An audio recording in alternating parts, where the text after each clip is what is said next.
When Makai came to us, she was 12 weeks old and she had no arousal relaxation cycle. She would sleep for hours and hours and not wake up when she was hungry. So she wouldn't indicate to us that she, was awake and crying and hungry and needed a nappy changing. So it took a few days to sort of teach her. Every time she made a little murmur or noise, we'd pick her up and feed her, and she learned then that that was her way of communicating to us that she was in fact hungry or needed to be picked up. Every time she made a noise, we would sort of respond to her. We'd sort of smile and pick her up and coo back at her. All of the things that you do with a tiny little newborn baby. Somewhere in her first 12 weeks, she'd learnt to stop doing that. So we felt it was really important that we sort of teach her reteach her those first 12 weeks, really. When the little boy came to me, he was actually almost 4, and he was actually very withdrawn, very frozen. He wasn't very mobile at all, and he got no social skills or anything. I mean, when he used to eat food, he'd actually eat with his hands, and he never knew when to stop, and he couldn't bear to leave anything on his plate. He couldn't bear for me to touch him, even for a cuddly toy in his bed. So I had to gradually build upon that. I actually got a Barney the dinosaur and gradually put it on the end of the bed. And then he gradually, after a couple of weeks, he'd have it next to him. And then he gave me permission to give Barney a kiss. And then about 2 or 3 months after that, he then said that he would like a kiss before Barney. So it was actually, he was getting somewhere and he was coming out of that. And he wouldn't cry or anything when he fell over and hurt himself. He wouldn't come and tell you. But gradually he did do that, but it took quite some time. We said, that's it, it's bedtime. And he was trashing his bedroom, and I just left the door open and I stood on the landing. And he was shouting and swearing and screaming at me, and he hated me. And I said, that's okay, but whatever you say, it's bedtime now. You're not coming downstairs again. I want to watch TV, I'm sorry. But this behaviour cannot continue. It has got to stop. And I stayed on the landing, just looking out the window, being very calm, shaking inside, but on the outside being very calm. Obviously not letting him even think that he was affecting me, making me anxious in any way. Listening to all the abuse that was coming, and he was trashing his room. But eventually, after about 20 minutes, Sam came upstairs and he says, let me take over now, you've had enough, I'll take over. It becomes personalised between the carer that's involved and the child. It starts to escalate, and I think there's a time, like 20 minutes or so is enough time for that person to be taken out of that situation, because as I said, we're only human, and it can start to escalate, and you've got to recognise that.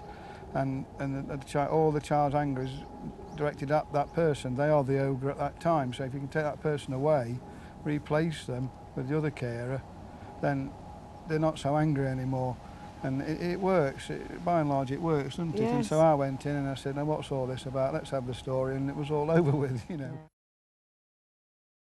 If I'm out at work, or if I just went out, they would like to have an hug.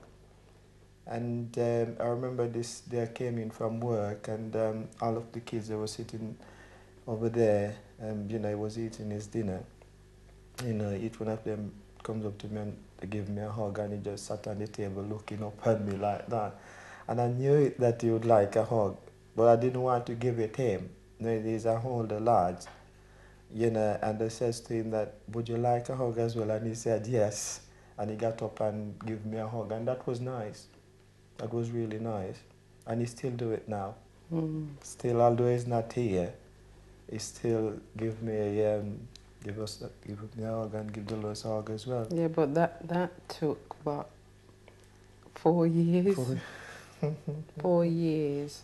But then you have to allow these children to come to terms with the situation that they're in, because they didn't ask to be placed in care. I mean, for me, the biggie thing is, you know, taking them shopping.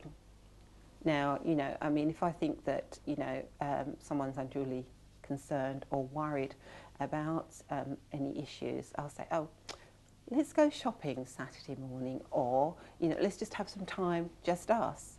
And, you know, I'm really in a good position or privileged that my eldest children are brilliant, and so they'll take all the other children off so that we can have some quality time together. And, you know, I find that that actually sort of just breaks, you know, whatever, and they, you know, just talk. When we have to take a new child to playgroup or nursery for the first time, I make a big point of telling the child that if they need me to come back for them, if they want to come home early, that they've got to tell one of the teachers or the assistants. So I always make absolutely sure that I know the assistants' names, and I tell the child this is such and such, and I make sure they know the name, and that person comes over and says hello to the child, and I tell the child in front of the person that if the child needs me to come back, that they will be told, and that they will ring me and I will come back, so that they trust. Building up that trust is very important for the child, that they trust me and that they trust the teacher that I'm leaving them with, or the playgroup assistant that I'm leaving them with. And if they're not happy, obviously, then you have to stay. But it's around them being absolutely sure that I will come back if they ask me to.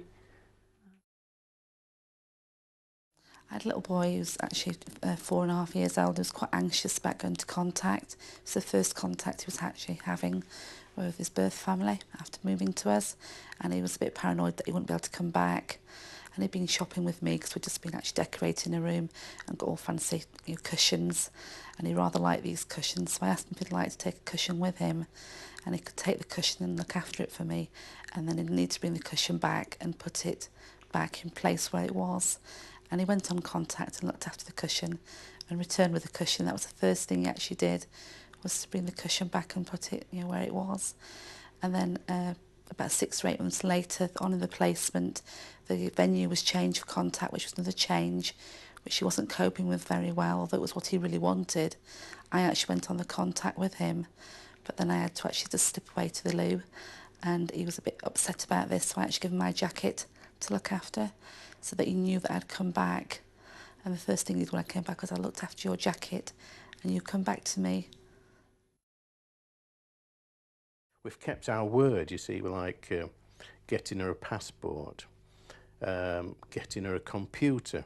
Now, she should have had a computer 2 or 3 years ago, but she obviously hadn't had one.